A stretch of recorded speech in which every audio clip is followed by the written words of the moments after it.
Hello friends, welcome back to OET Wings. Today we are going to discuss 15 tips that can benefit you in your OET exam. I'm not saying it is very exclusive because out of 15 you might be knowing 10 of them or 14 of them, but if you get one that you are not known to, that will make a big difference in your OET exam. So keep watching the full video. Thank you.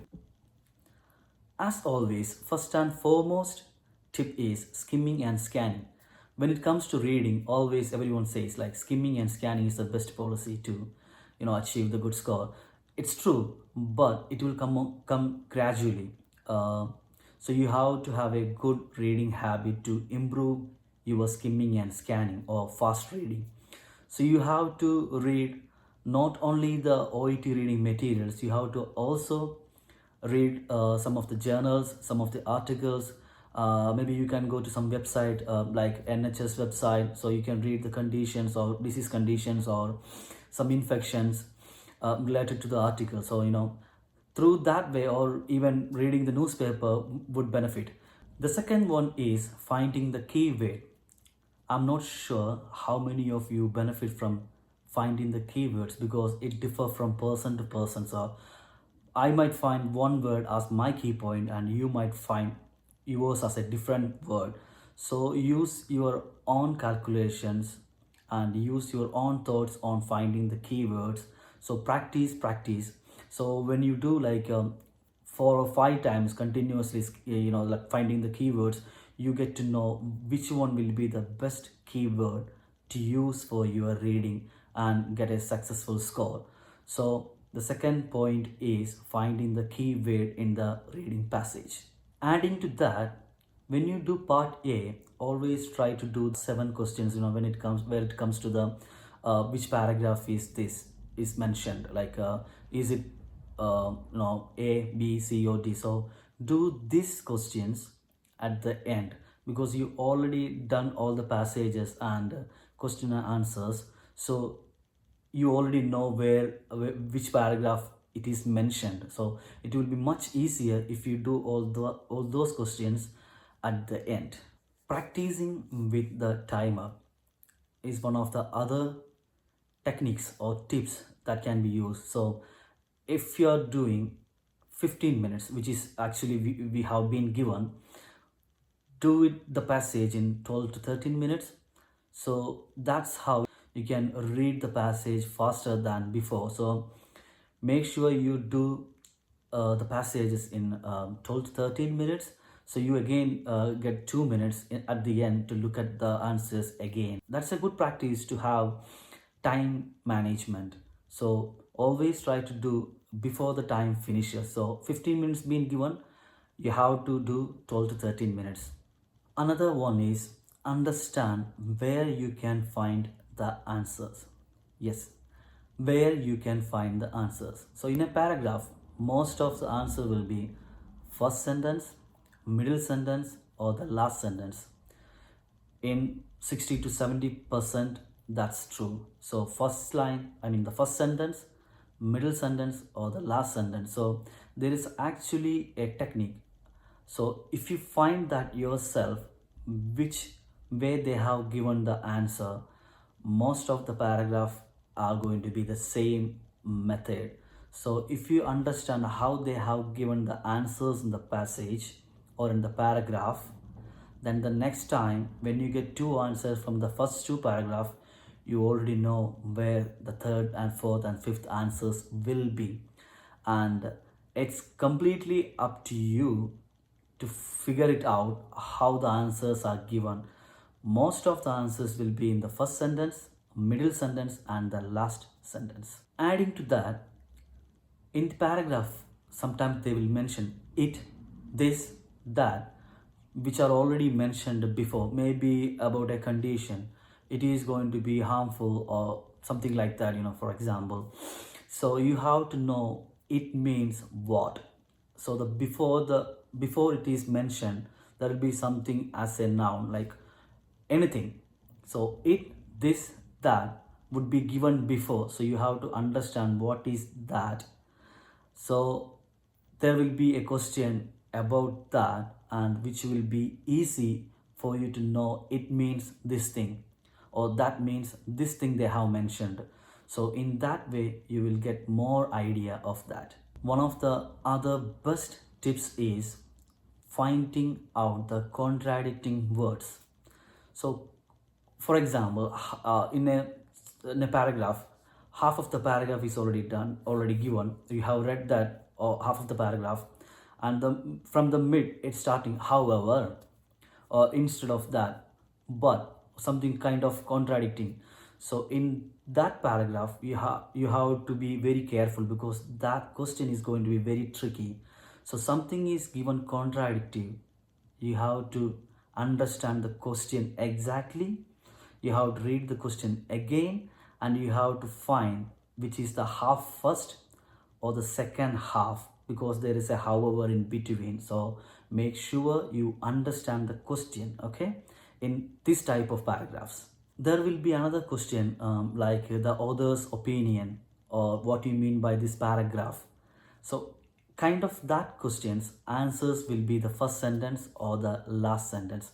90% of the answers will be at the first sentence, because they are giving the as a head for a paragraph, as a heading they are giving the first paragraph, that's their point of view, they are explaining the rest. And sometimes they will explain everything, and at the end they will give you their own point of view. In this type of question, you know already first sentence or the last sentence would be the answer. Another one is, when it comes to part C, there will be two passages given. So do the convenient one, which means there is one disease condition and another infection, two passages given. So which one you know, do that first, because most of the explanation they are giving in that passage might be known to you. So it will be easy for you to understand as well as find the answers. Then you will get more time to do the second passage, so that you can do all the questions and you can find the answers. Okay, so the next one is making a list of unknown vocabularies. So in a reading passage, there might be 10 words or vocabularies which is not very known to us. So make a list of them, find out what's the meaning. So when it comes to the next time, we know already. Or if you're stuck on a word that's really you don't know the explanation or you don't know the meaning, don't delay yourself on that, just move on. With that word you're not going to make very big difference, but if you keep on looking at it, you're missing your rest of the time and you will lose your time. So move to the next, and again try to find the explanation or meaning of that sentence, not just the word. So in that case, if a question is asked about the, sometimes they ask about the vocabulary related questions kind of. So if you don't know that, just read the paragraph or read the sentence, you will get to understand without that vocabulary itself. So don't keep on looking at it, move on to the next. If you don't know, you might miss that question, but you're not going to miss other questions. But if you keep on staring at the same question, you're losing other question, you are losing your time. So make sure you have a vocabulary list, and you know the unknown vocabularies which can come to the OET exam. If you don't know, don't worry, move on to the next question. I have already mentioned understand the question. So if you understand the question correctly, half of the job is done, especially when it comes to negative questions. So not mentioned, kind of non, kind of negative words will be in the questions, and that could trick you to find your answer. So make sure you understand the question, especially when it comes to the negative sentences. Again, it's a good idea to numbering your paragraph in the passage. So the most of the answers will be one by one, the paragraph wise. And sometimes they ask which paragraph is mentioned this thing. For example, a dash thing, which is explained in which paragraph.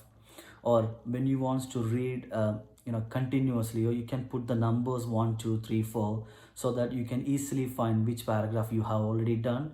So very rarely we get two answers in the same paragraph, but the answers will be one by one. It's not from number paragraph 1 is given the first answer, and paragraph 6 is given the second answer. No, it will be 1 2 3 4.